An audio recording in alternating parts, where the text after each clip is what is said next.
সালের মার্চ মাস সার্বিয়ার আকাশে ছুটে চলার ক্ষমতা ছিল এর সবচেয়ে বড় শক্তি, কিন্তু হঠাৎই ইতিহাস বদলে গেল।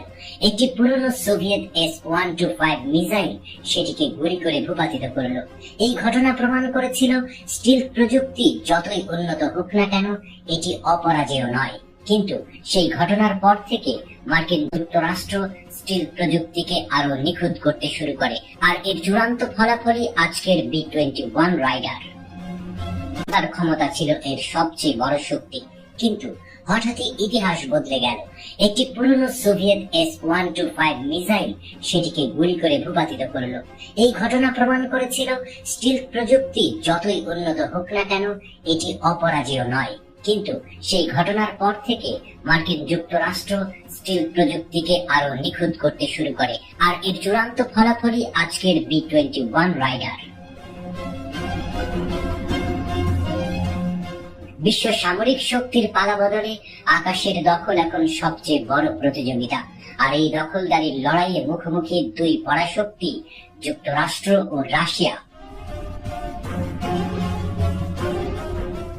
স্টিল যুগের যুদ্ধ, বম্বার আর ফাইটার মানেই প্রচন্ড শব্দ, শক্তিশালী অস্ত্র এবং প্রতিপক্ষের ঘুম কেড়ে নেওয়ার ক্ষমতা। কিন্তু আধুনিক যুদ্ধের ধরন বদলে যাচ্ছে। এখন যুদ্ধ জেতা হয় শত্রুর নজরের আড়ালে থেকে, আকাশের এক কোণে অদৃশ্য থেকে নিখুঁতভাবে আঘাত হানার মাধ্যমে। স্টিল প্রযুক্তি এমন এক সামরিক প্রযুক্তি যা বিমানের আকার, ডিজাইন এবং নির্মাণে এমন ভাবে প্রয়োগ করা হয় যাতে এটি শত্রুপক্ষের রাডারে ধরা না পড়ে এবং বিমানটিকে পরিবেশের সাথে মিশিয়ে দেয়। এর ফলে স্টিল বিমানের উপস্থিতি শত্রুপক্ষের পক্ষে শনাক্ত করা কঠিন হয়ে যায় এবং প্রতিরোধমূলক ব্যবস্থা নেওয়ার আগেই হামলা সম্ভব হয়।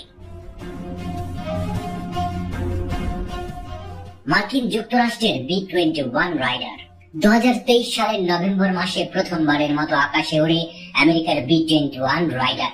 স্টিল প্রযুক্তির সর্বোচ্চ বিকাশের প্রতিফলন।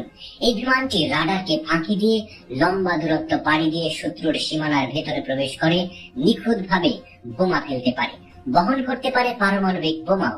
B-21 রাইডার শুধু একটি যুদ্ধ বিমান নয়, এটি মার্কিন সেনাবাহিনীর ভবিষ্যৎ পরিকল্পনার অংশ। রাশিয়ার পাগডা মেসেঞ্জার। এদিকে রাশিয়া বসে নেই, তারা তাদের নতুন প্রজন্মের বোমারু বিমান পাগডা মেসেঞ্জার নিয়ে হাজির হতে চলেছে। 2025 সালের মধ্যেই এর প্রথম উড্ডয়ন সম্পন্ন হতে পারে বলে ধারণা করা হচ্ছে। পাগডা এর অন্যতম বড় শক্তি হলো এর 30 টন অস্ত্র বহন ক্ষমতা, যা B-21 রাইডারের চেয়ে দ্বিগুণ। এটি পরমাণু ও প্রচলিত উভয় ধরনের অস্ত্র বহন করতে সক্ষম এবং প্রায় 12,000 কিলোমিটার দূরত্ব পর্যন্ত হামলা চালাতে পারবে।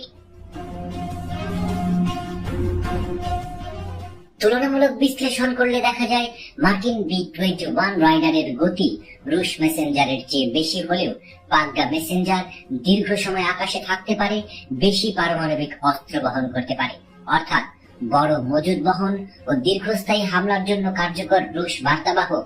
B-21 পরীক্ষামূলক উড্ডয়ন সম্পন্ন করেছে এবং 2026 সালের মধ্যে মার্কিন বাহিনীর হাতে চলে আসবে। এক্ষেত্রে পিছিয়ে পাগডা এখনো পরীক্ষামূলক উড্ডয়ন হয়নি। 2027 সালের আগে উৎপাদন শুরু হওয়ার সম্ভাবনা কম। তবে একটি বিষয় পরিষ্কার, আকাশের দখলদারিত্বে এখনো স্টিল যুগেই লড়াই চলছে এবং সেই লড়াইয়ে শেষ হাসি কে হাসবে তা সময়ই বলে দেবে।